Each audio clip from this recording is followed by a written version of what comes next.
udah penasaran nih, siapakah narasumber yang tadi Mita sampaikan? Yang tentu narasumber-narasumber ini memberikan apa ya?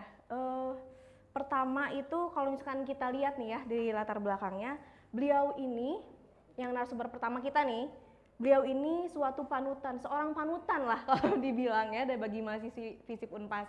Karena beliau ini adalah wanita yang hebat, wanita yang hebat tuh ya. Pertama tuh spoiler tuh. Kedua bijaksana. Ketiga berperan aktif di kampus kita, luar biasa.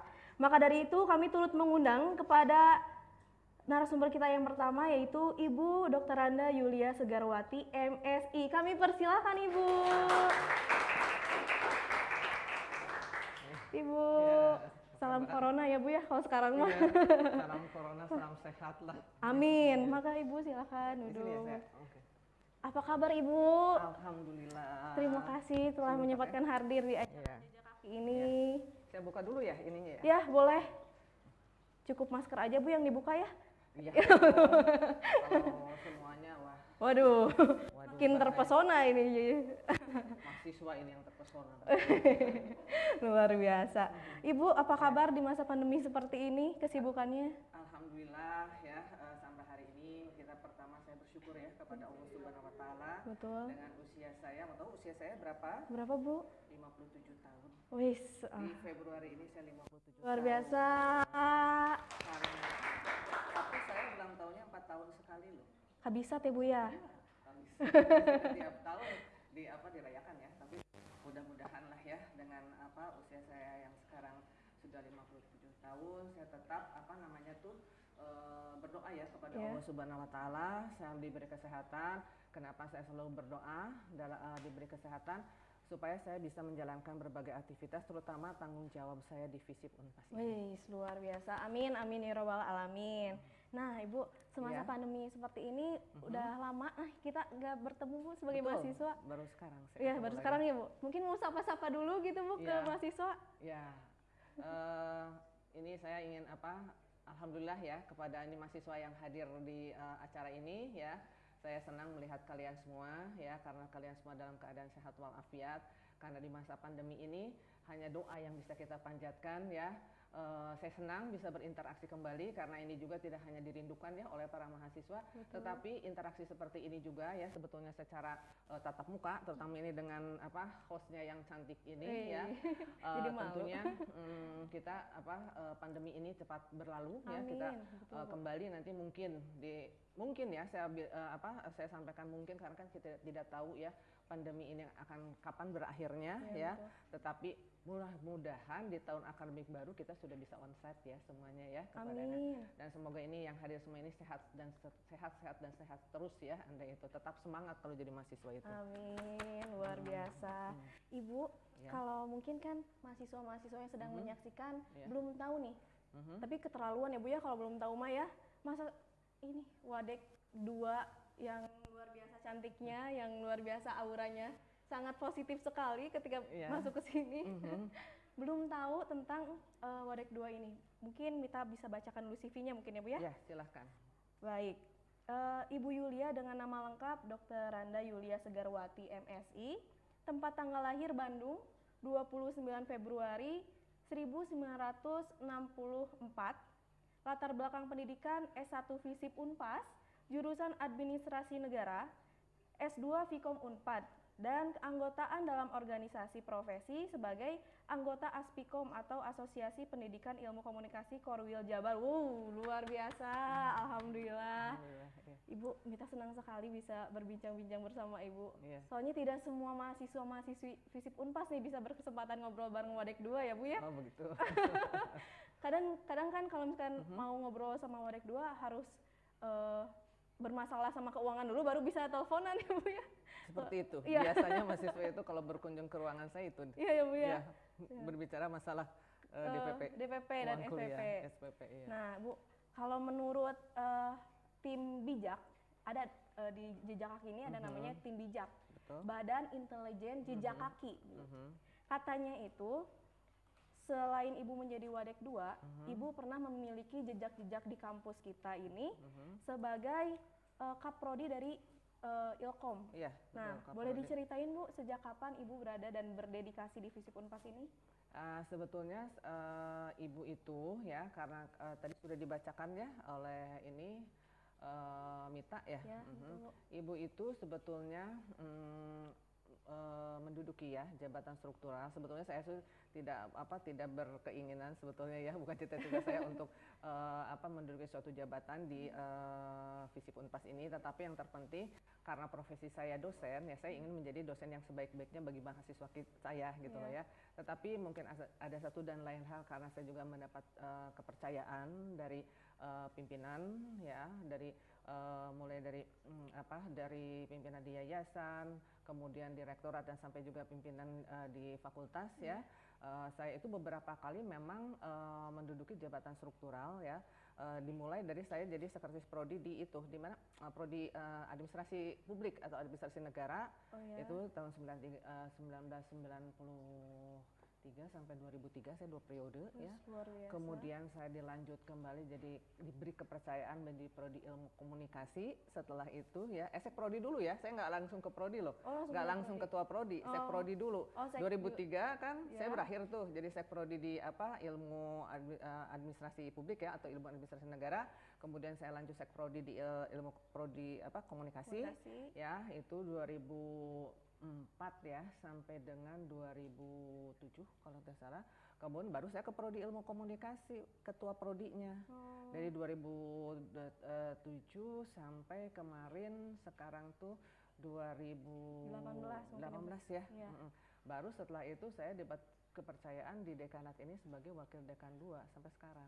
Luar 2019 ya. 2019. Iya, 2019 saya wakil dekan 2 Maret 2019. Oh iya, berarti Ibu sudah sekitar 25 tahun mungkin ya Bu ya berdedikasi. Ya.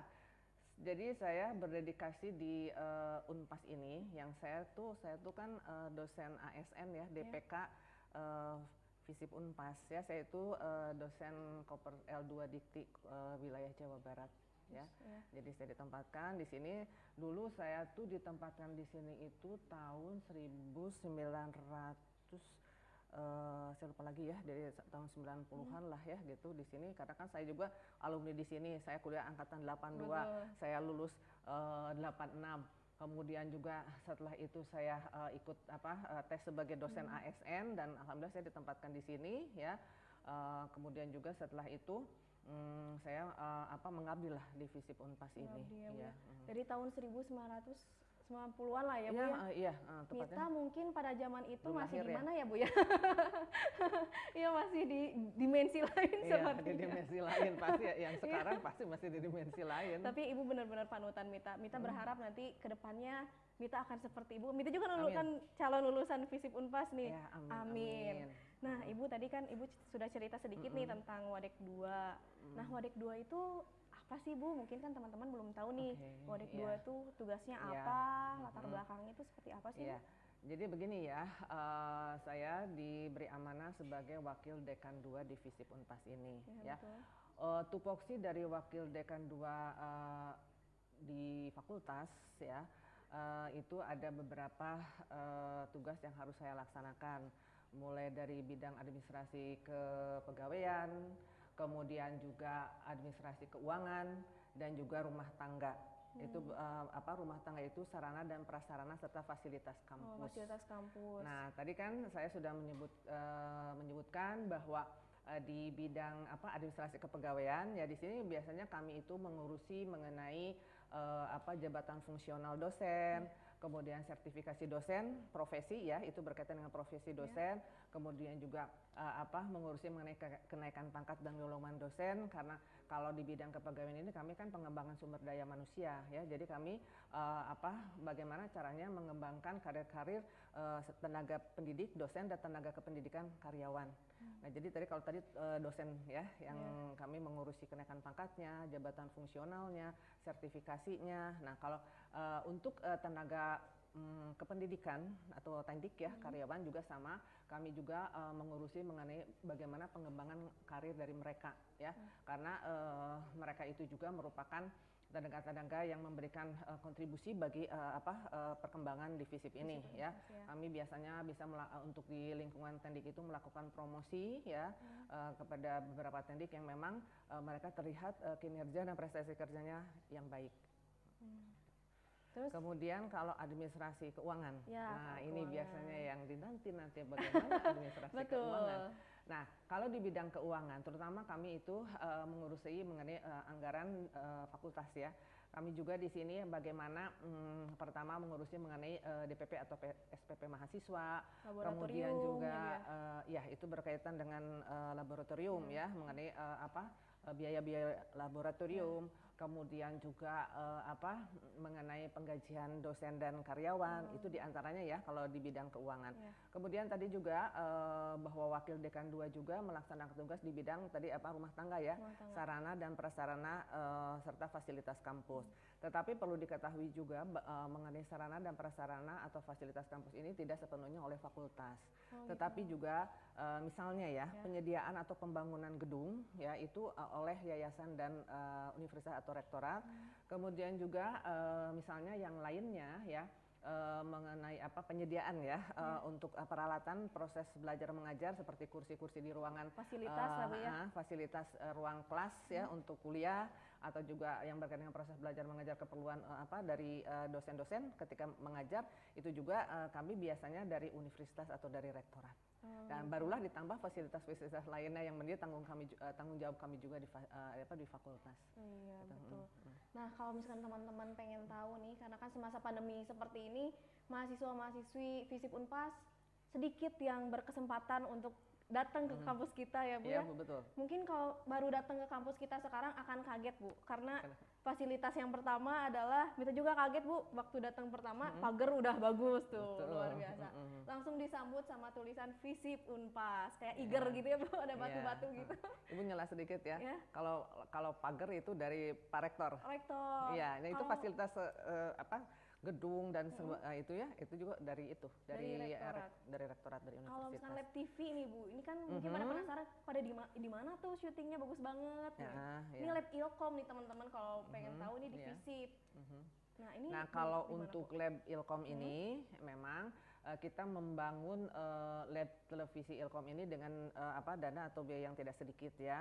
Tetapi juga tidak dari kami semuanya, tetapi ini juga ada pendanaannya juga dari universitas atau rektorat juga di sini ya. Tapi untuk lab TV. Ada kebijakan dari Ibu juga. Iya betul. Ya, kita juga karena kan kalau kita hanya mengandalkan untuk anggaran dari fakultas saja tidak cukup untuk lab ini ya. Betul, lab TV itu cukup di antara lab-lab semua tuh yang paling mahal gitu ya. Luar biasa. Akhirnya kita juga ya ke pihak universitas atau rektorat ya juga ingin menyampaikanlah bahwa alhamdulillah ya dari berbagai pihak, dari yayasannya juga mendukung, dari rektoratnya juga mendukung, atau universitas ya akhirnya seperti ini.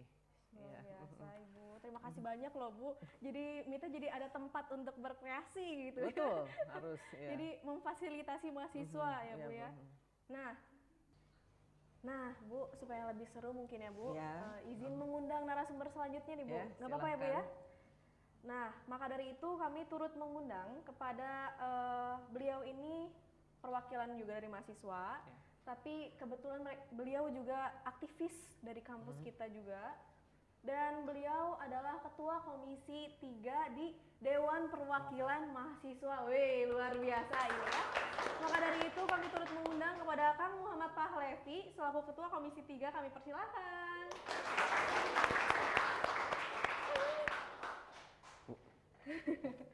Gimana Kang? Apa kabar Kang? Alhamdulillah sehat. Ini boleh dibuka? Boleh dibuka. Maskernya aja cukup ya. Satu lagi maskernya mungkin? Oh udah nggak ada ya? Enggak, udah nggak ada. Kang Levi ini didamba-dambakan oleh pecinta anime Bu. Iya. Lagi rame itu ya? Iya, Titan. Monster Titan. Cuman kalau Kang Levi ini didambakan oleh mahasiswa-mahasiswi FISIP Unpas. Karena Kang Levi ini memiliki jejak-jejak kampus di kampus kita sebagai aktivis yang luar biasa. Boleh dibilang organisasinya, kalau masalah organisasi jangan ditanya nih Bu. Karena Mita boleh bacakan dulu CV-nya mungkin ya Kang ya? Iya. Nama lengkapnya yaitu Muhammad Pahlevi, Beliau adalah mahasiswa ilmu komunikasi FISIP Unpas, berfokus pada kehumasan. Untuk info pendidikannya di SDN Cibiru 04, SMPN 46 Bandung, Seman 26 Bandung, Universitas Pasundan Bandung. Dan pengalaman organisasinya, yang pertama sebagai anggota bidang sosial budaya Himakom Universitas Pasundan Bandung periode 2017-2018. Yang kedua, Ketua Umum Partai Paspor periode 2018-2019. Yang ketiga, anggota Komisi 1 Dewan Perwakilan Mahasiswa FISIP Unpas periode 2018-2019. Anggota bidang entertain Himakom Universitas Pasundan Bandung periode 2019-2020. Dan pada saat ini menjadi Ketua Komisi 3 Dewan Perwakilan Mahasiswa FISIP Unpas periode 2020-2021. Luar biasa, itu dia CV yang dibacakan ya Bu. Maka dari itu udah gak bisa diragukan lagi nih kalau masalah Kang Levi mah sebagai Ketua Komisi 3. Apa kabar Kang? Kesibukannya apa nih sama pandemi? Alhamdulillah baik. Kesibukannya paling karena baru ganti semester juga ya. Karena udah nggak ada mata kuliah lagi. Alhamdulillah sekarang mungkin lagi sibuk nyusun skripsi ya. Kalau misalkan kemarin-kemarin masih sibuk kelas kan, masih ada sisa beberapa kelas lagi, beberapa mata kuliah lagi. Paling itu aja sih. Lagi sibuk syuting juga ya Kang? Sibuk syuting apa? Syuting apa tuh? Project apa tuh? Kalau di luar suka ada Oh syuting-syuting? iya, kebetulan juga alhamdulillah lagi ada, waktu kemarin ada kerjaan Ya. di salah satu PH di Kota Bandung. Kemarin tuh ngegarap bikin iklannya, apa ya, masuknya media sosial atau bukan? Apa tuh? Ini gak apa-apa sebutin nama ini. Oh janganlah ya, jangan Ya deh, pokoknya aplikasi dating kayak gitu. aplikasi dating gitu ya. Kan kalau sekarang masa pandemi orang-orang banyak yang mageran, rebahan, Bu, mahasiswa-mahasiswa. Tapi Kang mager. Levi luar biasa produktif di masa pandemi. Nah, Kang Levi ini kan sebagai Ketua Komisi 3 pada periode sekarang. Nah, boleh tahu nggak Kang, latar belakang atau fungsi dari Komisi 3 itu seperti apa sih Kang? Nah oke. Kalau misalkan latar belakangnya paling langsung ke fungsinya aja ya. Kalau misalkan latar belakangnya ya udah jelas. Kita tuh ada di bawah naungan Dewan Perwakilan Mahasiswa, salah satu komisi di bagian Dewan Perwakilan Mahasiswa. Kalau untuk fungsinya, pertama itu kita mengawasi kegiatan program kerja maupun kegiatan yang dilakukan oleh LKM, lembaga kemahasiswaan, baik itu BEM dan HMJ dan BPPM. Nah, lalu yang berikutnya ada buat advokasi mahasiswa, ya, terus sama ini aspirasi penampungan aspirasi mahasiswa. Oh, gitu. Itu sih tugasnya cuma itu aja. Nah, berarti sama-sama melayani mahasiswa di bidang pelayanan perihal keuangan mungkin ya Bu ya. Advokasi juga kan termasuk dari apa ya, pelayanan juga bagian ya Bu ya dari bagian dari ini bagaimana nanti mahasiswa itu dalam rangka untuk pembayaran DPP. Oh gitu ya Bu. Nah Kang, kalau misalkan wewenang dari Komisi 3 itu seperti apa sih Kang? Wewenang dari Komisi 3 itu sendiri paling apa ya, lebih ke untuk sekarang ya, pandemi khususnya, lebih kebanyakannya sih di advokasinya. Beda sama waktu kemarin sebelum pandemi.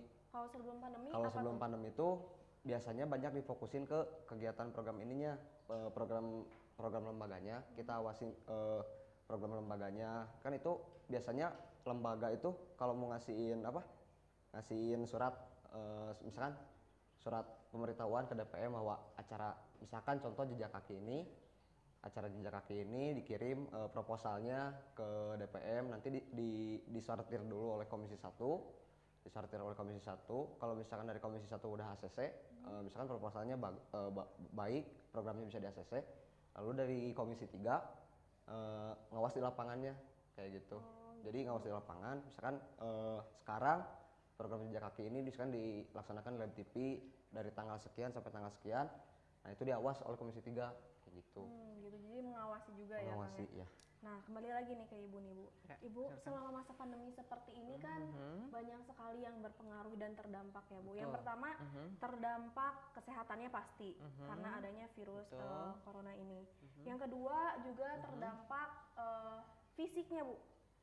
Maksudnya fisik itu kayak Mita sekarang dulu sebelum pandemi rada kurus. Kalau sekarang mah karena di aduh rumah luar biasa. mager. Karena Mager. mager jadi makin melebar semuanya, melebar-lebar. Nggak apa-apa, tetap cantik. Amin. Aduh Ibu dipuji sama yang lebih cantik jadi gimana, Bu? Nah, yang selanjutnya juga berpengaruh terhadap perekonomian. Betul. Nah, di mana perekonomian ini kan seperti yang kita tahu ya, Bu, banyak orang tua yang mungkin WFH atau work from home kan sekarang, terus ada juga yang mungkin yang terdampak menjadi di PHK mungkin ya, Bu, keluarganya ada yang di keluarganya, sehingga mempengaruhi perekonomian keluarganya mereka. Nah, selaku mahasiswa kan pasti juga karena perekonomian keluarga terpengaruh dari pandemi seperti ini, otomatis kita mau kuliah juga kan harus ada administrasi yang dipenuhi kan ya, Kang ya, terutama pembayaran DPP tadi, DPP dan atau SPP lah. SPP lah ya, SPP DPP. aja. Nah, itu apakah ada keluhan-keluhan, Bu, dari mahasiswa selama pandemi ini? Baiklah ya. Memang kalau kita berbicara mengenai DPP, kita kenalnya DPP ya. Kalau di SMA mungkin SPP ya. Nah, betul. Mengenai DPP di masa pandemi ini, memang untuk di FISIP ini ya, kita belum bisa meraih raihan DPP sebagaimana yang diharapkan. Ya, jadi belum mencapai target ya. Nah, tetapi sebelumnya saya ingin menyampaikan juga pada kesempatan ini ya, DPP itu adalah merupakan sumber dana atau biaya bagi keberlangsungan suatu perguruan tinggi. Nah, DPP yang tentunya harus Anda ketahui juga ya, DPP untuk di perguruan tinggi negeri dan DPP di perguruan tinggi swasta ini berbeda. Berbeda. Ya. Apa tuh, Bu, Kalau bedanya? perguruan tinggi negeri itu kan mendapat subsidi dari pemerintah. Ya. Kalau Unpas ini merupakan perguruan tinggi swasta, tidak mendapat subsidi dari pemerintah. Ya, memang salah satu sumber dana atau biaya itu dari DPP ya, SPP mahasiswa ya, untuk keberlangsungan kampus kita ini ya.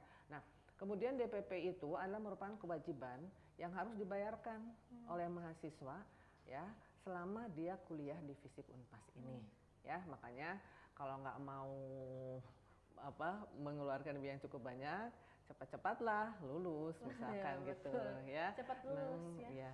Jadi harus lulus tepat waktu lah ya. Kalau Anda tidak lulus tepat waktu kan berkaitan dengan harus bayar orang tua Anda dengan DPP ini. Betul. Kang ya. Levi nih tips nih, Kang Levi. Oh Ya, iya. iya Bu, mahasiswa saya 2017 dia. Ya, tadi saya tanya itu dia. Udah skripsi apa belum? Waduh. Belum, Bu, katanya. Oh, berarti dia masih betah nemenin saya di kampus. Masih banyak nih, mungkin masih banyak simpanan untuk bayar DPP mungkin, Kang Levi. Masih ada SK. Masih ada SK. Ya. Nah, kemudian ya tadi ya saya jelaskan dulu ya. Kemudian juga di sini untuk pembayaran DPP ya, kebijakan atau aturan pembayaran DPP itu memang aturan atau kebijakan yang dikeluarkan oleh universitas atau rektorat. Tentunya ini berdasarkan masukan dari YPT-nya, Yayasan Pendidikan Tinggi Pasundan ini ya. Kemudian keluarlah aturan atau kebijakan untuk DPP di semua fakultas ya, termasuk FISIP ini. Jadi saya sebagai wakil dekan 2 di bidang keuangan kan, kalau menerapkan aturan atau kebijakan itu tentunya ya tadi berpedoman merujuk dengan apa yang sudah ditetapkan oleh rektorat atau universitas. Ya, nah kemudian di sini pada masa pandemi ini memang ya, kemarin dari sekian banyak, sekian ribu mahasiswa FISIP Unpas ini kan kalau tidak salah kurang lebih 4.500 ya. Di sini memang ada beberapa ya, ada beberapa dari mahasiswa ini yang orang tuanya memang tadi ya terdampak oleh ini perekonomian, kondisi keuangannya ya, sehingga memang ada juga yang mengajukan keringanan-keringanan lah ya. Tetapi mohon dipahami ya, kami bisa memberikan maksudnya keringanan lah ya, kebijakan di sini ya. Tetapi tentunya tidak mengurangi jumlah nominalnya. Tetapi biasanya kami itu ada diberi spare waktu, perpanjangan waktu kapan orang tua mahasiswa yang tadi terdampak itu bisa membayarkan DPP putra-putrinya yang sedang kuliah di kami ini ya, dengan jumlah yang sudah ditentukan, itu diberi kelonggaran waktu kita itu, kelonggaran waktu di sini ya. Jadi memang sih kami juga ini ya, kalau saya harus bicara dengan hati nurani saya ya, saya juga bukan saya bilang kalau ngobrol dengan nih orang apa DPM yang sering datang ke saya ya, jangan saya dibilang kejam ya, Ibu jangan dibilang kejam ya kata saya. Saya di sisi lain harus menjalankan kebijakan aturan DPP dari universitas. Tapi di sisi lain dengan situasi kondisi seperti ini saya pernah jelaskan ya. Jadi juga saya harus berbicara dengan hati nurani saya ya.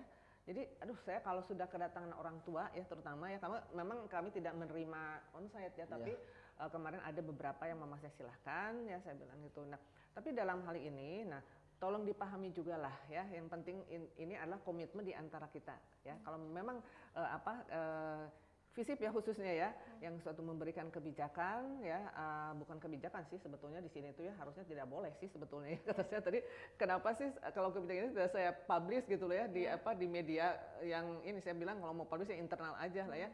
Karena saya juga kan tidak berani, karena kan saya sudah tadi katakan di awal bahwa kebijakan DPP itu adalah dari universitas atau rektorat. Jadi kalau ada hal-hal seperti ini juga saya kan harus berpikir kembali langkah-langkah strategis apa yang harus memang kita bisa lakukan ya. Jadi di satu sisi saya juga nggak tega ya gitu ya, tapi di sisi lain juga ini harus bagaimana dengan aturan yang ada. Tetapi begini aja ya, jadi ada beberapa hal yang harus saya lakukan dengan seizin pimpinan fakultas ya Pak Dekan di sini ya. Jadi ada satu misalkan tadi kelonggaran untuk pembayaran ya. Saya kan bilang ke ini Mita juga kan, asal ada komitmen lah. Komitmen ya Bu ya. Komitmen, intinya komitmen antara mahasiswanya, orang tuanya dengan kami lembaga. Insya Allah akan kami beri bantuan ya. Jadi kata saya kalau misalkan kalau tanya Bu boleh nggak, benar nggak? Anda pernah nanya ke saya ya, Bu boleh dikurangin nggak uang kuliahnya? Aduh, kalau uang kuliah nggak bisa dikurangin lah. Itu sudah ketentuannya ya. Setiap angkatan sekian belas juta ya, dan gitu. Paling kami tadi memberi kebijakannya ada kelonggaran ya, kelonggaran atau penundaan sementara waktu aja gitu diberi ini. Misalkan kalau harus bayar kemarin bulan apa ya, Desember ketika akan ini ya, kalian akan UAS ya, kalau nggak salah. Terus ketemu lagi ya, mau perwalian genap kan, nah saya berhadapan kan. Nah jadi mohon juga itu dipahami, dan ini biasanya para mahasiswa sebenarnya ya.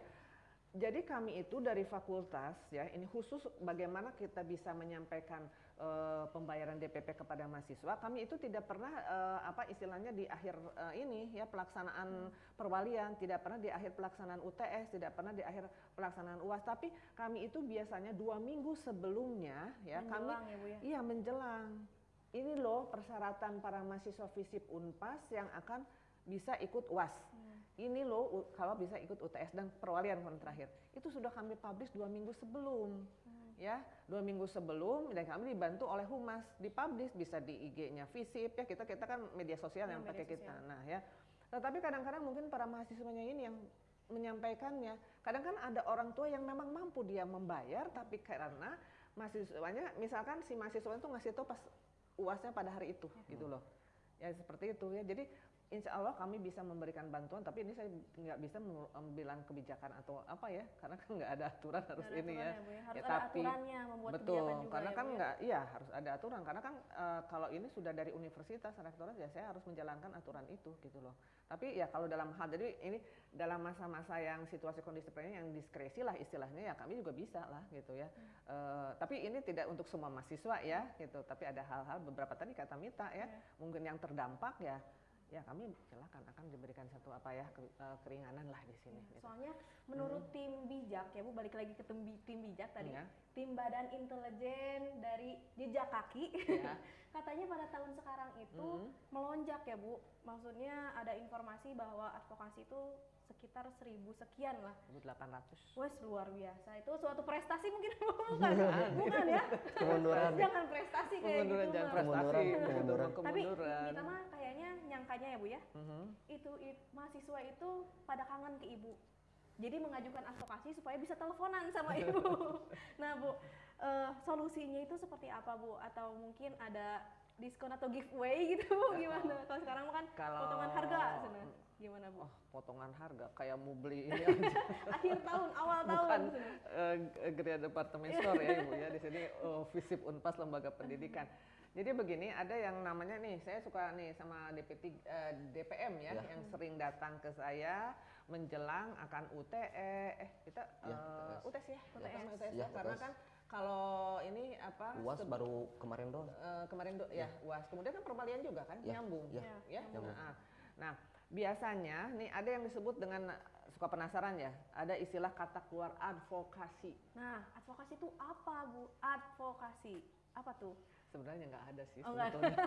Nggak ada singkatannya, Bu? Yang namanya advokasi itu ya, saya juga nih ya, jangankan Anda cari di perguruan tinggi lain, di fakultas lain pun di Unpas nggak ada yang namanya advokasi. Hanya Cuman ada di FISIP aja. Nah inilah mungkin, tapi ini jangan disebut dalam suatu kebijakan ya, semua aturan. Cuman tadi saya katakan, ini advokasi, solusi, advokasi ini bisa kami terapkan, tapi bukan untuk semua mahasiswa. Tetapi yang tadi kembali kepada pertanyaan Mita, itu akan diberikan kepada para mahasiswa yang tadi terdampak, terutama di masa pandemi ini, gitu loh. Ya, nah advokasi ini biasanya kami akan bekerja sama dengan ini nih, DPM. saudara DPM ya, yang selalu mau apa udah lihat Bu, boleh nggak ini ada advokasi kapan? Selalu begitu kalau kita menjelang UTS dan UAS ya. Dan perlu diingat ya Pak Levi, kalau menjelang UTS UAS mungkin kita ada advokasi ya, tapi kalau ketika perwalian itu sebetulnya advokasi nggak ada. Ya, Bu. Sebetulnya advokasi ya, ini para mahasiswa yang hadir di sini, advokasi itu ya Mita, tidak ada loh. Kalau untuk perwalian. Iya, baru tahun sekarang saya kasih advokasi yang perwalian, benar nggak? Betul, Bu. Mungkin ini So, Bu, kumaha. ya karena kaget Visip mungkin demikian ya. bagernya. Iya, Ya luar betul biasa nggak? ya. Ada solusi ya Bu ya. Iya, solusinya itu. Nah ya, nah jadi kami dibantu oleh pihak fakultas. Terima kasih kepada ini siapa DPM yang sering menyampaikan informasi-informasi, mensosialisasikan ya. Nah jadi tadi saya garis besar diberi garis bawah ya, bahwa advokasi itu sebetulnya yang ada hanya di ini ya Pak Levi. Coba Anda bisa survei ke fakultas-fakultas lain. Ya, apakah ada nggak? Itu solusi tadi yang kata pertanyaan Mita tadi. Dan advokasi ini memang dulu sudah ada. Kita sudah lama sekitar beberapa periode kepemimpinan dari dekan-dekan yang dulu sampai sekarang ya, dan juga ketika saya sekarang nih wakil dekan 2 masih melaksanakan advokasi ini. Nah, tapi di sini tadi saya advokasi itu tidak untuk semua mahasiswa. Tapi yang terdampak saja, atau memang pada saat ketika berkewajiban putra-putrinya ya sebagai mahasiswa FISIP ini harus membayar ya yang namanya DPP. Nah, itulah yang bisa kami berikan advokasi. Kesulitan ketika itu orang tuanya kesulitan untuk keuangan atau apa. Yang penting ada komitmen ya Bu. Ya, nah itu dia. Nah, advokasi ini ya biasanya nih kami melalui ini ya. Cuman kemarin saya nggak melalui DPM untuk karena saya bilang advokasi ke perwalian itu nggak ada. Di perwalian itu sebetulnya tidak ada advokasi. Maka itu kan kemarin kami ada advokasi perwalian tapi langsung masuk ke ini, ke sistem. Langsung masuk ya Bu. Iya, kalau UTS UAS biasanya dibantu oleh DPM di situ. Nanti kan mereka yang mendata ya, biasanya mendata. Nah, jadi advokasi itu memang ini saya tidak mengatakan suatu kebijakan atau aturan karena ini memang tidak ada dari universitas, tapi ini solusi yang diambil oleh oleh FISIP ya, karena saya mengetahui betul ya mungkin dari sekian ribu mahasiswa yang ada di FISIP ini ya, itu tadi orang tuanya mungkin ada kendala-kendala yang berkaitan dengan keuangan ya, jadi mereka ada satu dan lain hal itu ya, tadi tidak bisa membayar, ini tidak bisa membayar ya dengan tepat waktu ya, tepat waktu sesuai dengan sudah kami tentukan.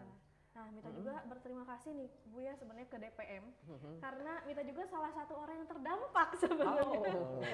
Selain terdampak fisik, Mita juga terdampak perekonomiannya. Nah, kemarin itu Mita mengikuti alur yang disediakan oleh DPM. Iya, betul. Nah, cuman karena Mita ini kan awal juga ya Bu, jadi nggak ada pengalaman sama sekali nih Mita ikutan advokasi selama 6 semester berarti ya. Sekarang semester 6. Bingung gitu, ini alurnya harus kayak gimana, udah ngisi formulir, harus ngehubungin siapa dulu yang pertama itu, terus ngisi berkasnya kayak gimana, sudah ngisi berkas harus kayak gimanain, terus nanti di sistemnya dirubah sendiri atau sama kita atau gimana. Nah, mungkin Komisi 3 dari Kang Levi bisa menjelaskan nih alurnya itu seperti apa sih Kang? Untuk alur advokasi yang melalui DPM untuk UAS dan UTS kemarin, sebetulnya di Instagramnya DPM kan udah dikasih tahu kayak misalkan alurnya tuh melewati narah hubung berbagai jurusan. Saya selaku ketua komisi memberikan amanah kepada anggota saya juga, kayak misalkan ini yang dari dari 10 anggota komisi 3 itu jurusannya macam-macam kan. Ada yang dari ilmu komunikasi, administrasi publik, administrasi bisnis, kesejahteraan sosial sama hubungan internasional. Nah, untuk masing-masing perwakilan jurusan yang ada di Komisi 3, nah saya berikan tanggung jawab untuk menyortir dahulu. Jadi misalkan Teh Mita dari ilmu komunikasi, nah itu silahkan hubungi narahubung yang dari ilmu komunikasi juga. Waktu kemarin tuh Parila Budi angkatan 2019. Nah silahkan hubungi dulu narahubungnya. Nanti dari narahubung itu datanya ditampung dulu, misalkan sesuai jam kerja. Jam kerjanya itu dari jam 8 sampai jam 5 sore. Nah nanti biasanya teman-teman dari komisi itu, teman-teman anggota komisi itu setor, kalau bahasa ininya setor ke saya tuh menyerahkan beres maghrib. Jadi beres maghrib diserahkan ke saya nama-nama yang advokasi, misalkan hari Senin tanggal sekian ini orang-orangnya dari ilmu komunikasi, dari AP dan jurusan lain. Nah nanti setelah dikesayakan itu langsung saya catat datanya. Nanti besoknya saya kirim lagi ke bagian Wadek 2 ke Pak Mamat ya Bu ya. Ya ke Pak Mamat. Keuangan. Nah saya kirim ke Pak Mamat dengan Pak, ini data-data mahasiswa yang advokasi hari ini hari Senin, misalkan hari Senin ini nama-namanya. Nah nanti itu tinggal ditunggu aja. Biasanya prosesnya tuh nggak misalkan kadang ada juga mahasiswa yang nggak sabaran gitu. Dia udah ngirim formulirnya deh Bu ya, ngirim. Ya harus misalkan harus hari itu aja, harus hari itu teh jadwal tuh udah harus bisa kebuka, format advokasi harus udah bisa kebuka. Nah maksudnya nggak kayak gitu maksudnya kita tuh ngelayanin advokasi tuh nggak cuman buat dia doang, tapi 1.000. iya gitu. Kemarin sampai 1.000 gitu. Nah maksudnya ya saya harap buat kedepannya mungkin nanti terdekatnya UTS mungkin ya Bu ya. Terdekatnya UTS ya saya mohon kerjasamanya sama teman-teman mahasiswa gitu, kayak misalkan ya lebih sabar lah gitu. Terus emang apa notif HP itu benar-benar nggak bisa diam. Padahal udah ditentuin jam 8 sampai jam 5 sore tadi, jam 8 pagi sampai jam 5 sore. Kadang benar-benar ada orang tua mahasiswa, bahkan mahasiswanya sendiri yang ngabarin saya tuh emang benar-benar di pas waktu istirahat gitu. Kayak misalkan jam 10 malam, jam 11 malam. Nah itu tuh baru ngabarin, Assalamualaikum, ini gimana ya anak saya. Kalau misalkan yang dari orang tua mahasiswa, kalau misalkan yang dari mahasiswanya sendiri, mohon bantuannya ya. Padahal siangnya si mahasiswa itu tuh udah ngabarin misalkan ke narahubungnya, sama narahubungnya udah di ACC, udah coba dibantu, cuman belum bisa kebuka di webnya. Nah, sikap-sikap mahasiswa yang kayak gitu yang bikin ke kitanya juga jadi malas bantu teh karena mereka nggak sabaran gitu.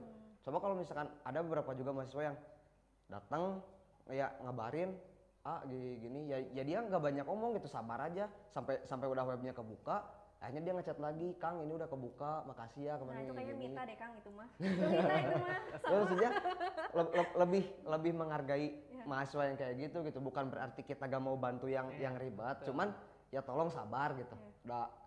Insya Allah kalau misalkan emang datanya udah masuk ke narahubung jurusan, terus udah setor ke saya, insya Allah pasti saya usahain.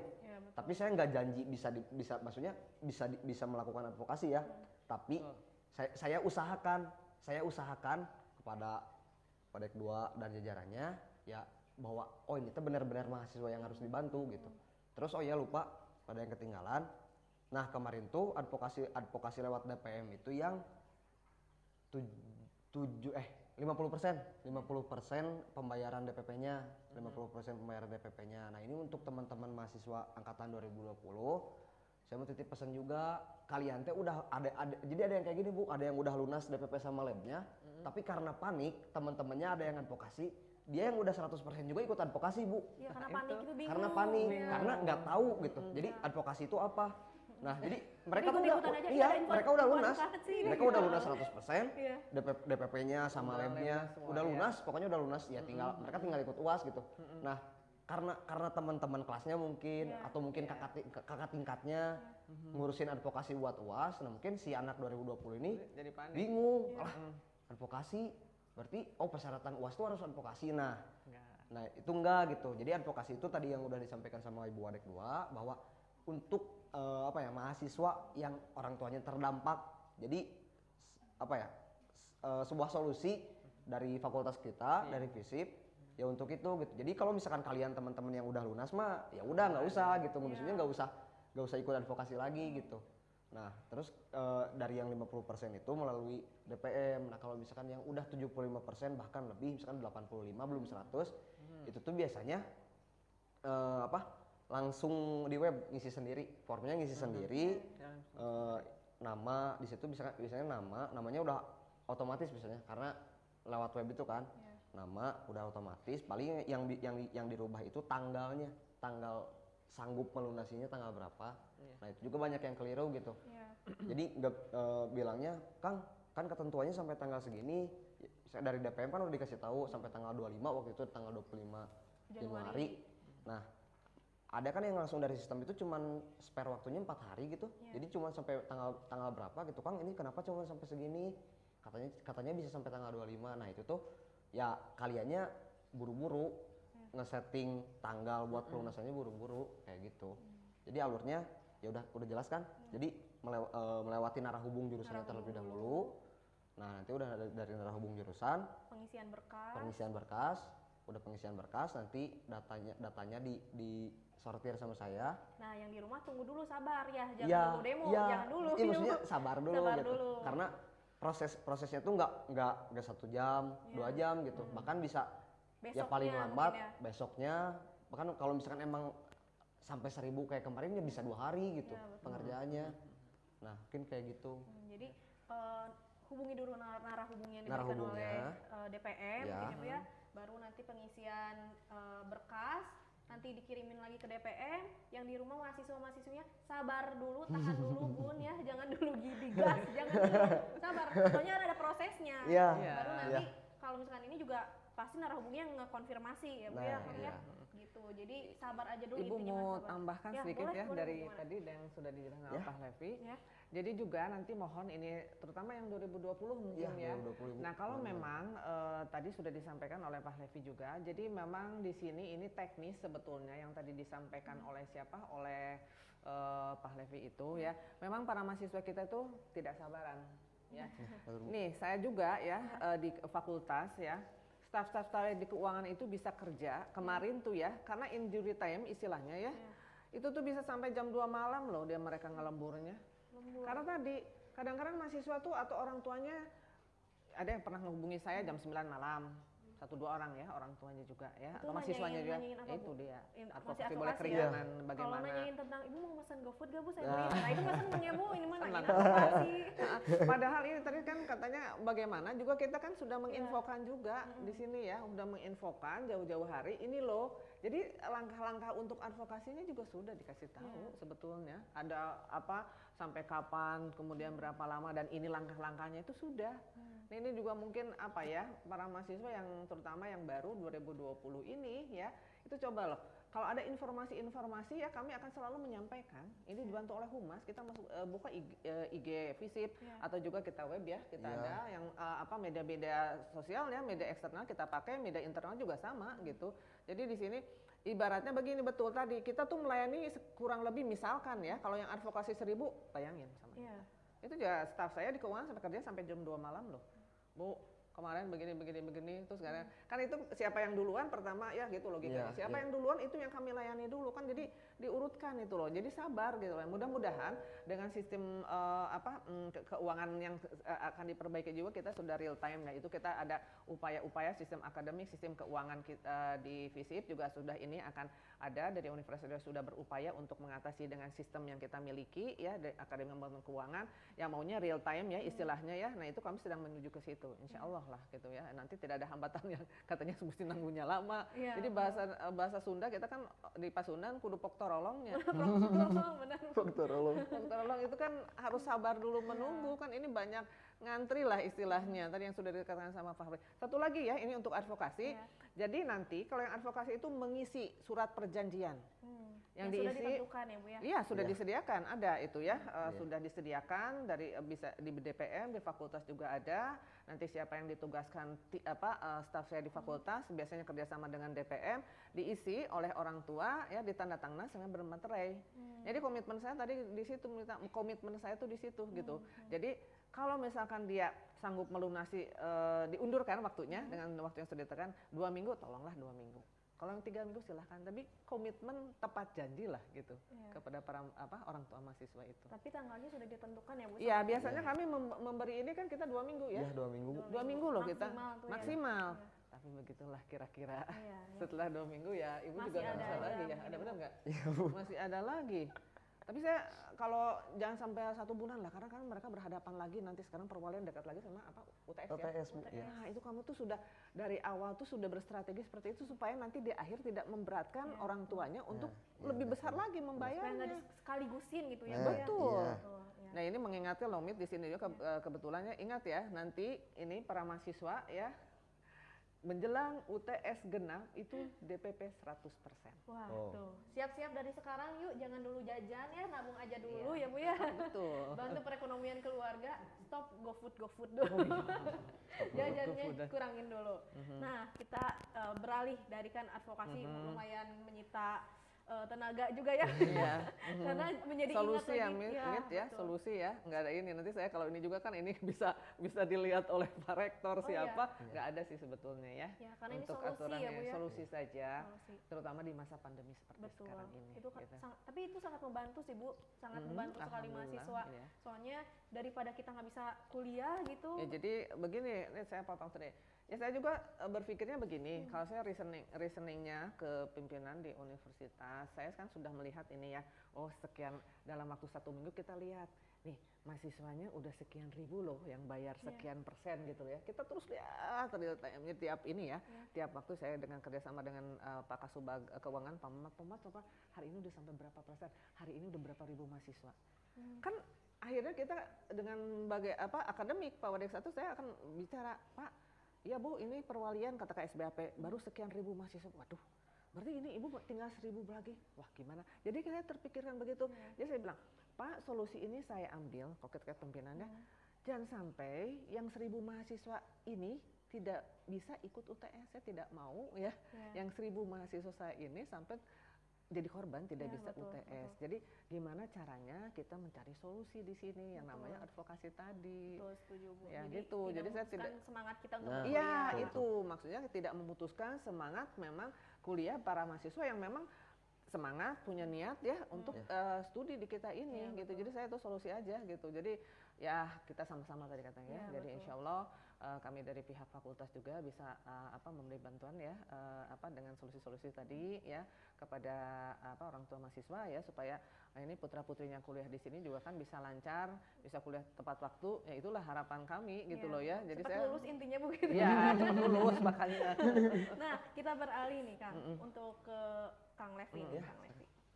Kan Kang Levi juga tadi bilang mengawasi lembaga-lembaga. Mita juga termasuk nih bukan anggota sih, Mita sebagai Menteri Keuangan. Oh. Menteri Keuangan. Nyambung dong, Nyambung Menteri ini Keuangan. nyambung perihal keuangan, bau-bau uang gitu. Uang. Nah, Kang gimana sih Kang cara mengawasi DPM khususnya Komisi 3 ini di masa pandemi seperti ini Kang? Ya. Mungkin kalau dari masa pandemi dulu mungkin ya. Ya. Kalau misalkan dari masa pandemi kan kebetulan dari program kegiatan dari LKM juga banyaknya itu yang webinar. Iya, betul. Webinar melalui Zoom, melalui platform lainnya lah. Nah, itu tuh ya alurnya masih sama. Biasanya LKM ngasih dulu proposal nih. Hamin seminggu. Sekarang hamin seminggu, hamin 5 hari. Ngasih proposal ke DPM. Mungkin untuk sekarang proposalnya ya PDF lah. Nggak mungkin fisik. Kasih PDF, nanti dicek dulu sama Komisi 1, misalkan programnya kayak gimana, jelas nggak programnya, terus misalnya kan sasarannya juga diisi tuh di proposal, sasarannya itu targetnya buat siapa gitu. Nah, terus biasanya kan suka ada biaya gitu, biasanya memberatkan nggak ke mahasiswa gitu, ya khususnya untuk mahasiswa kita lah internal dulu gitu. Nah, kalau misalkan dirasa udah oke, ya udah gitu nanti dari Komisi 1 di grupnya misalkan ya ini proposal kegiatan contoh ya jejak kaki udah ready, udah oke, tanggal sekian ya tinggal diawas oleh Komisi 3.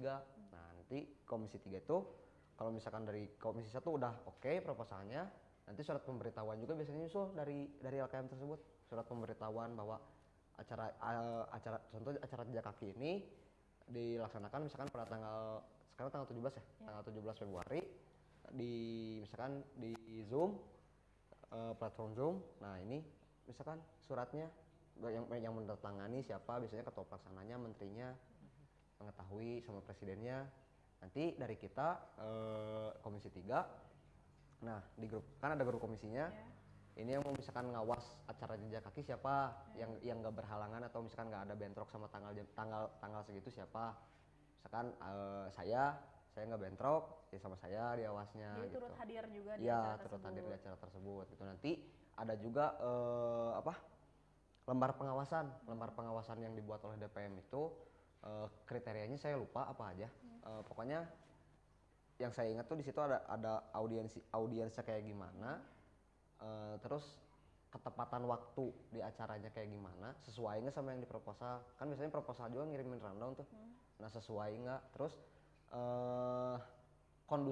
kondusivitas acaranya kayak gimana gitu, apakah acara ini kondusif atau enggak. Sebenarnya ketika pandemi sama enggak pandemi juga sama gitu, cuman yang ngebedainnya kalau misalkan sekarang kita pandemi, berkas, terus program kerjanya juga lebih banyak yang yang virtual gitu. Kalau misalkan sekarang, kalau misalkan yang nggak pandemi itu kan jelas, misalkan kayak waktu kemarin tuh banyak acara kayak di aula, ya kita ngawas di aula gitu. Dan itu pun proposalnya bentuk fisik, surat pemberitahuan juga bentuk fisik gitu.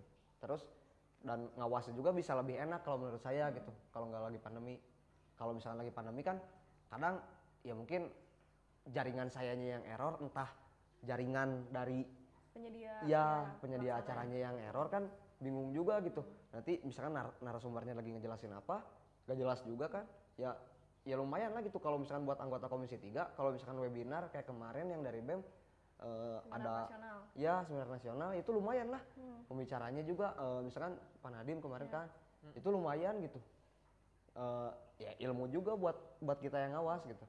Tapi kan dari kitanya juga cuman dibatas, biasanya cuma satu orang yang ngawas dari Komisi 3 gitu buat ke satu kegiatan. Soalnya ngaca dari sebelum pandemi itu ada beberapa LKM yang ngelakuin kegiatannya barengan. Jadi ya bisa disebar juga gitu anggota-anggota komisinya. Nggak satu hari ya 10 orang ngawas acara itu, ya berabe juga gitu. Ke mungkin ke panitia penyelenggara sama kitanya juga capek nggak jelas juga gitu. Paling kayak gitu. Nah, tadi kan udah dikasih tips-tips lah ya dari DPM. Jadi sebagai lembaga juga bisa lebih percaya diri untuk melakukan kegiatan-kegiatannya. Nah, Bu, berbicara tentang percaya diri ini, Bu ya. Selama perkuliahan ini, kalau offline itu kadang Mita sebagai mahasiswa ya Bu ya, kadang gak percaya dirinya itu kalau offline ragu untuk bertanya mungkin ya Bu. Terus kalau misalkan lagi tatap muka gitu, aduh deg-degan mau ngomong gini, aduh gemeteran duluan, nggak percaya diri. Nah kalau misalkan selama pandemi seperti ini Bu, lebih terlihat lagi justru mindset tidak percaya dirinya itu. Dengan cara apa? Dengan off cam. Mungkin Kang Levi juga termasuk. Oh iya. Apakah itu tidak percaya diri? Lebih ke ngantuk sih kalau misalkan off cam, bukan gak percaya diri. Kalau Mita sih lebih gak percaya diri, takutnya ada gebetan yang lagi ngeliatin Mita, jadi nantinya ilfeel gitu, jadi Mitanya gak percaya diri. Nah Bu, gimana Bu caranya supaya kita sebagai mahasiswa nih, supaya bisa meningkatkan mindset percaya diri selama perkuliahan atau selama berkehidupan. Berkehidupan gitu. ya. Oke. Baiklah ya, tadi kan bagaimana caranya kita menumbuhkan mindset percaya diri. Nah, sebetulnya kalau saya ngobrol-ngobrol dengan teman-teman dari orang psikolog nih ya, saya dari situ dulu ya bicaranya. Kita bisa mulai dengan self acceptance. Self acceptance itu adalah menerima diri. Ya, artinya menerima diri itu maksudnya kita harus menyadari dan memahami apa kekurangan dan kelebihan diri kita. Nah, selanjutnya, kalau kita sudah bisa menyadari dan berdamai, istilah di sini ya, berdamai dengan diri kita, berdamai dengan kita menyadari kekurangan dari diri kita, barulah kita bisa menggali atau mengeksplor potensi kelebihan yang ada dalam diri kita. Nah, kita juga ya harus memahami ya bahwa tidak ada seorang pun yang sempurna. Manusia itu tidak ada yang sempurna ya. Nah, kita juga harus menyadari bahwa diri kita itu tidak lebih baik dari orang lain. Betul. Tetap juga sebaliknya, tidak ada orang lain yang juga lebih dari diri kita. Nah, itu ya yang harus kita pahami ya.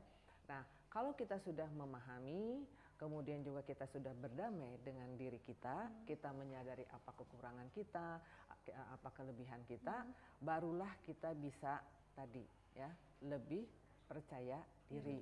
Itu intinya di situ sebetulnya.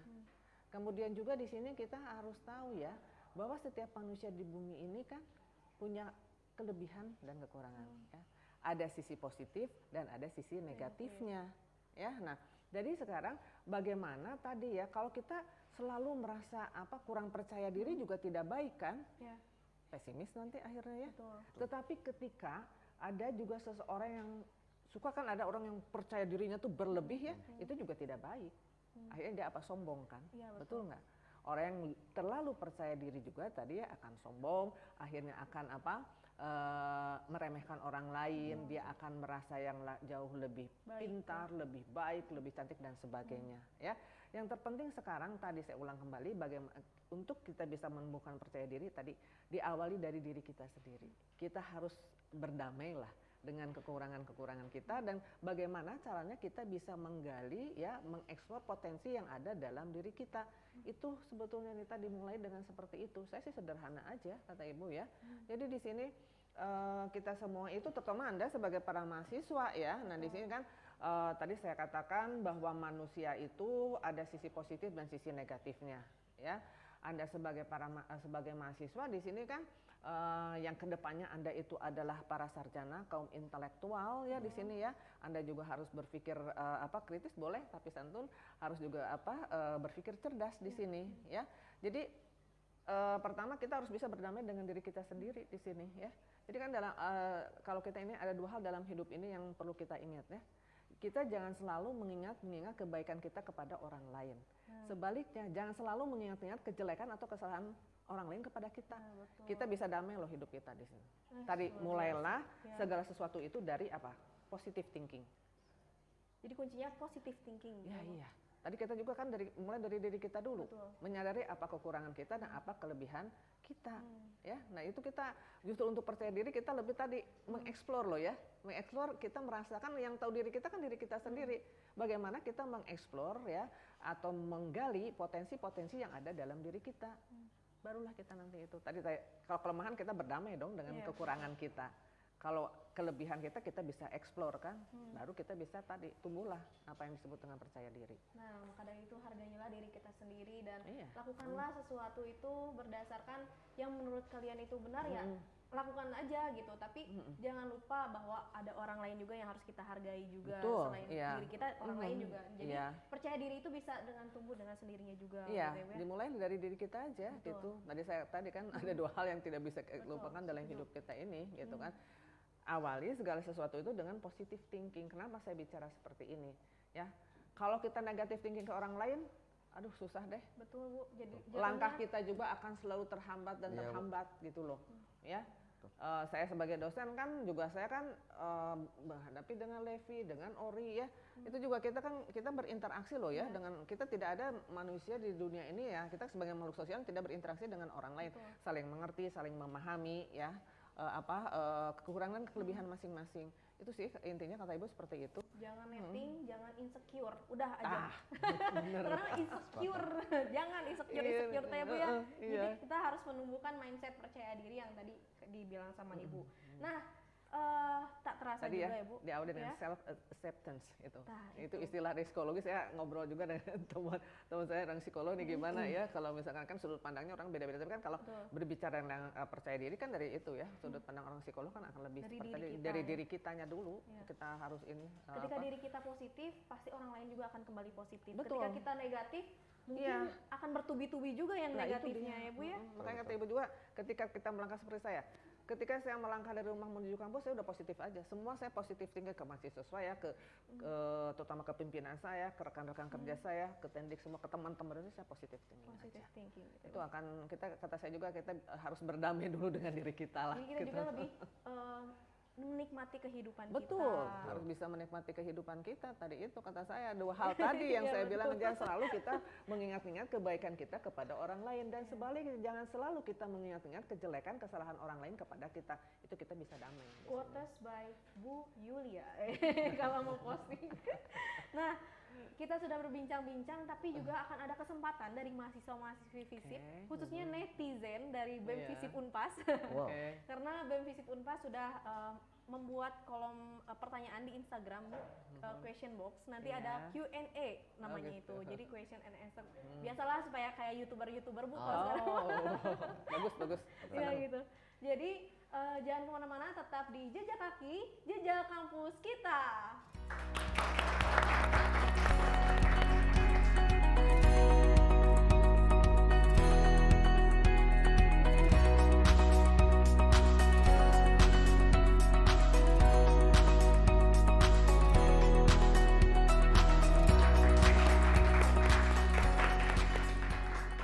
Nah, teman-teman, kembali lagi di acara Jejak Kaki, Jejak Kampus kita.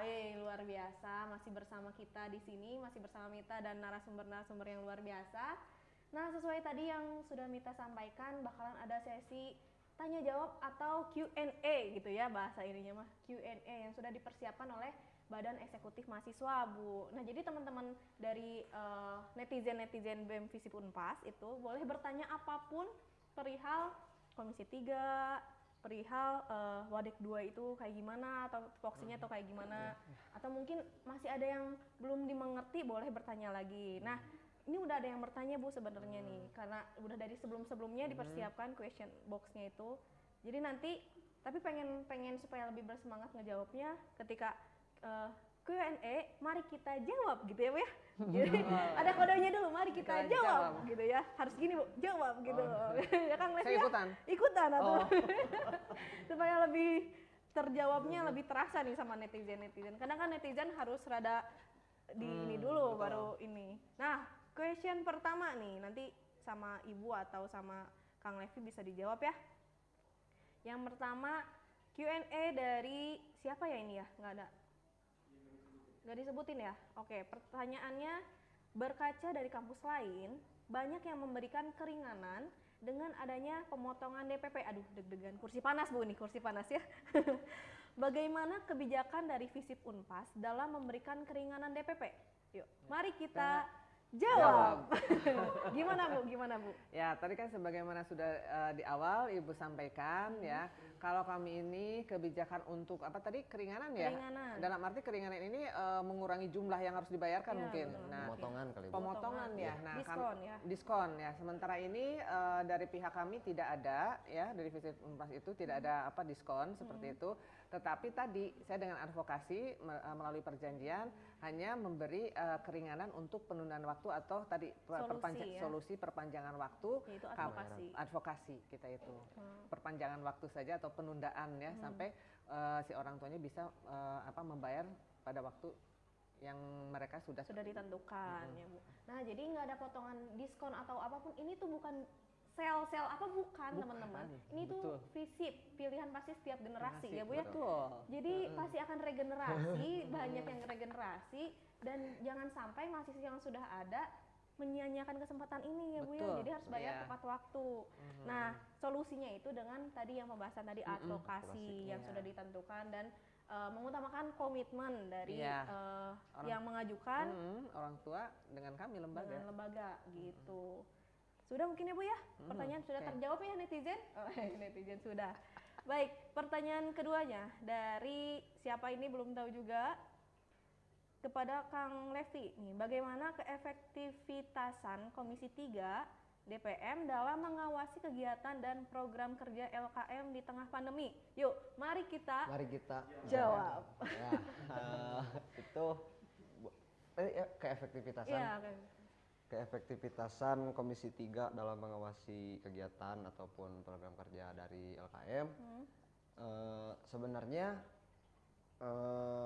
sampai kemarin menjelang UAS kita tuh masih lancar-lancar aja sampai kemarin menjelang UAS, kayak misalkan emang terawasi dengan baik gitu. setiap kegiatan lembaga. Nah, ketika udah UAS, pas lagi UAS udah masuk ke pekannya advokasi itu, yang programnya dari Wadek 2, solusinya dari Wadek 2 itu, baru kita tuh agak apa ya, agak chaos, agak hektik juga gitu. Soalnya ada beberapa LKM yang pada saat dekat-dekat mau UAS masih ada program gitu. Jadi fokus kita lagi ngerjain advokasi, ini tuh apa, ada program juga gitu. Jadi ada beberapa program yang nggak ke AWAS jadinya di pada saat kemarin menjelang UAS sama pas lagi UAS sama H plus berapa UAS gitu, H plus seminggu kalau nggak salah, masih ada yang nggak ke ini gitu, nggak ke AWAS. Nah, untuk masuk kemarin bulan Januari sama sekarang mungkin itu udah alhamdulillah udah lancar lagi, udah normal lagi ya, maksudnya udah ya mulai efektif lagi lah. Dari kami Komisi 3 yang ngawasnya juga udah mulai lancar lagi, udah berhubung nggak keganggu lagi sama kegiatan dari advokasinya juga. Jadi ya kita bisa maksimalin lagi gitu di program pengawasan kita. Kemarin kalau misalkan untuk aspirasi juga udah kita buat kemarin di Google Form, karena belum bisa kontak langsung kan, jadi kita bikin lewat Google Form. Itu tuh kemarin ada di IG-nya DPM Visip Unpas, di bio-nya. Nah, kemarin tuh udah masuk beberapa advokasi lagi. Aspirasi Ya, lah ya. masuk beberapa aspirasi dari mahasiswa terkait pelayanan keuangan, ya. terus pelayanan akademik kayak gimana, terus tenaga pengajarnya juga kayak gimana gitu. Nah, kemarin juga udah masuk ke DPM, dan kemarin juga ketua komisi 1, ketua komisi 2, ketua komisi 3 sama dibantu rekan-rekan BPH yang lain itu kayak nyortir juga gitu jawaban-jawaban yang kemarin aspirasi gitu ya. Maksudnya yang nanti itu akan program aspirasi itu nanti kita akan ajukan aspirasi mahasiswa itu yang melalui DPM ya mungkin kepada birokrasinya langsung gitu. Nanti tanggal dan waktunya mungkin belum kita tentuin lagi kapan-kapannya. Nah, paling kayak gitu. Kalau misalkan untuk bicara keefektivitasan ya alhamdulillah sampai sekarang kita Komisi 3 udah mulai efektif lagi, meskipun kemarin sempat terhambat ya. Terhambat. Untuk sekarang sih ya udah efektif lagi kayak gitu. Gitu. Itu dia jawaban-jawaban dari narasumber-narasumber kita tentang pertanyaan-pertanyaan yang diajukan oleh netizen dari BEM Visip Unpas yang terdiri dari mungkin mahasiswa-mahasiswi Visip Unpas juga yang ingin tahu dan mungkin menjadi kegalauan mereka, aduh gak pasti ini gimana ya gitu informasinya gitu. Nah, akhirnya dengan ada acara Jejak Kaki ini bisa terjawab sudah nih, mereka sudah menjadi tidak bingung lagi, sudah ada kepastian. Nah, itu dia teman-teman. Dan tak terasa juga nih waktu sudah kita nggak kerasa ngobrol lama banget berbincang-bincang. Nah, mungkin dari Ibu Yulia mungkin ada pesan atau ya pesan-pesan untuk mahasiswa Visip Unpas atau calon mahasiswa baru Visip Unpas yang akan bergabung menjadi bagian dari Visip Unpas. Karena kan Visip Unpas ini pilihan pasti setiap generasi yang tentu akan hadirnya juga banyak sekali peminat-peminat yang luar biasa. Nah, mungkin Ibu bisa menyampaikan pesan-pesannya dulu. Oke, ya. Pesan-pesan yang ingin saya sampaikan terutama di sini untuk mahasiswa-mahasiswa yang masih kuliah, mahasiswa-mahasiswa yang lama, Akang Teteh ini biasanya ya sebutannya. Mudah-mudahan ya Anda semua atau kalian semua bisa tetap semangat untuk melakukan perkuliahan meskipun di masa pandemi ini kita bisa tidak bertatap muka pun, kita bisa kuliah secara online atau daring, tetapi Ibu rasa itu tidak akan mengurangi ya semangat atau keseriusan untuk Anda kuliah. Nah, kemudian juga untuk calon-calon mahasiswa ya, tadi calon-calon mahasiswa Ujang Nyai ya, untuk calon-calon mahasiswa atau Ujang Nyai ini kepada lulusan SMU tidak hanya di Jawa Barat tapi se-Indonesia ya. Ketika kalian sudah lulus dari SMU mungkin berminat ya untuk kuliah di Visip Unpas ini, silahkan segera mendaftar. Kami sudah memulai dengan PMDK, sudah dimulai? Oh, sudah dimulai, Bu? Sudah, pendaftaran PMDK sudah dimulai, silahkan mendaftar. Kemudian juga nanti kalau yang PMDK itu ada proses ya di sini, ada beberapa tahapan, ada melihat nilai rapot, kemudian juga apa diwawancara, ya ada wawancara ya. Tadi siapa Bu Alma biasanya kan, ini wawancara. Kemudian juga nanti bagi mereka lulusan dari SMU yang berminat untuk kuliah di FISIP Unpas ini, di kami ada 5 prodi ya. Prodi pertama adalah yang paling tua adalah prodi ilmu administrasi negara atau ilmu administrasi publik. Kemudian juga ada prodi ilmu kesejahteraan sosial, ada ilmu hubungan internasional, ada ilmu administrasi bisnis, dan yang terakhir ada ilmu komunikasi. Betul. Ya. Silahkan Anda sesuai dengan minatnya, dan nanti juga kalau itu nanti selanjutnya kalau mereka yang kuliah di sini juga ada tes minat dan bakat sebetulnya nanti untuk peminatan ya, maunya kemana nanti ya untuk ini. Tetapi kalau untuk ilmu administrasi negara, Anda paling tidak menjadi calon-calon birokrat ke depannya ya. Untuk kesejahteraan sosial ya, itu adalah nanti adalah pekerja-pekerja sosial, social worker yang profesional. Untuk prodi atau jurusan ilmu hubungan internasional, Anda bisa jadi dubes, bisa jadi diplomat ya.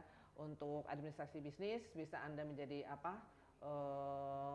entrepreneur ya di sini terutama ya. Sekarang kan sedang ada e-commerce dan sebagainya itu ya. Untuk di ilmu komunikasi ya, saya sendiri kan dari ilmu komunikasi ya, Anda bisa menjadi presenter ya, bisa Anda menjadi jurnalis atau wartawan ya, banyak sih profesi-profesi. Jadi semua jurusan yang ada di FISIP Unpas ini ya adalah jurusan-jurusan yang akreditasinya sudah unggul ya, akreditasinya A semuanya.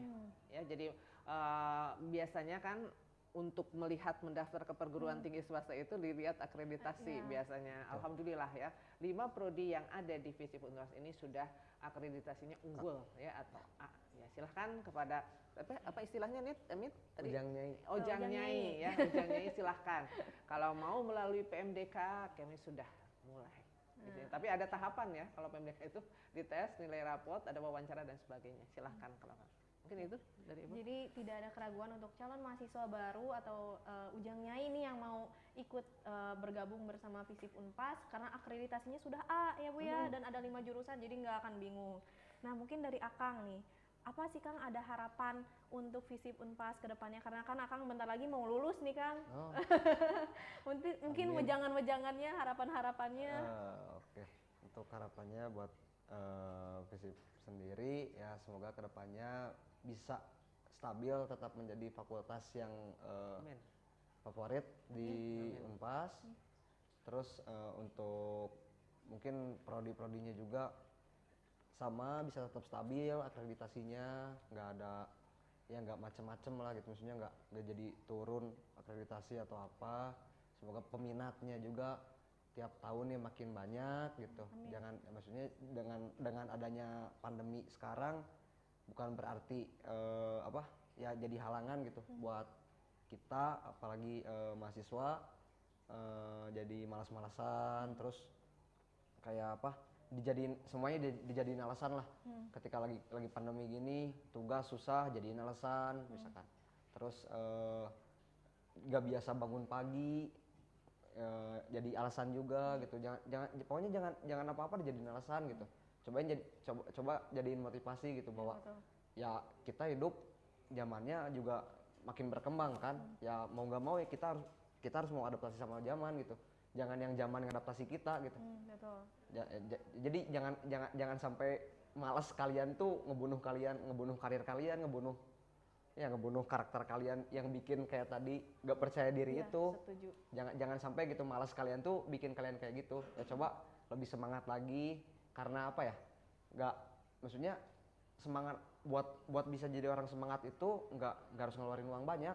Serius, kalau misalkan kamu emang niat ya? Iya, niat kuliah, semangat, benar-benar ya kalian bangun pagi, mau kelasnya jam 7 ya juga. Kalau misalkan emang kaliannya niat, kalian semangat pengen kuliah, ya buka laptop, buka HP, ya udah kuliah gitu. Ikuti program kuliah sebaik mungkin gitu. Jangan disia-siain lah, orang-orang juga pengen kuliah susah gitu. Betul, setuju. Nah Kang, untuk sebelum menutup acara ini, karena sudah lumayan lama juga kita berbincang-bincang ya Bu ya Kang. dari Akang dulu mungkin closing statement satu kata atau dua patah kata mungkin. Oh, closing statementnya mungkin dari saya, ya tadi aja, tetap percaya diri, semangat terus. Wes, luar biasa. Percaya diri dan semangat terus. Nah, untuk Ibu nih, Ibu boleh menyampaikan sepatah dua patah kata mungkin untuk teman-teman atau calon mahasiswa baru dan seluruh yang menyaksikan tayangan ini, Bu. Gitu. Visip tetap juara. Weh. Visip juara, jaya, jaya, jaya gitu. Ya, betul. Baik Ibu, terima kasih banyak Ibu Ya, telah ya. menyempatkan hadir. Mohon, ya. Sekali lagi Kang Levi juga terima Terima kasih kasih. banyak sudah sharing-sharing bersama Ya, di makasih acara banyak. Jejak Kaki ini talk show dan ini talk show, Jejak Kaki talk show. Aduh, kok ini talk show ya? Salah. Nah, maka dari itu saya juga mau menyampaikan terima kasih banyak untuk seluruh penyelenggara dan kepada semua teman-teman yang sudah menyaksikan kita semua dari awal sampai saat ini. Semoga apapun yang kita berikan mendapatkan manfaat untuk teman-teman semua dan segala kegalauan dari teman-teman semua sudah memiliki kepastian tentang Visip Unpas ini. Dan maka dari itu dia bincang-bincang kita bersama dua narasumber yang luar biasa dengan tema menumbuhkan mindset percaya diri dan belajar cerdas untuk meningkatkan kualitas sumber daya manusia yang unggul. Bersama narasumber kita yang pertama adalah Ibu Dr. Randa Yulia Segarwati, MSI, dan yang kedua adalah Ketua Komisi 3 yaitu Muhammad Pahlevi. Maka dari itu, saya Mita Hasna, pamit undur diri, mohon maaf apabila ada kesalahan, dan semoga informasi yang diberikan bisa bermanfaat untuk kehidupan dan lain sebagainya. Terima kasih untuk semuanya, saya pamit undur diri. Wassalamualaikum warahmatullahi wabarakatuh. Jangan lupa di like, comment, and subscribe. Dadah!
Siap, ya, bisa ya? Amin, amin.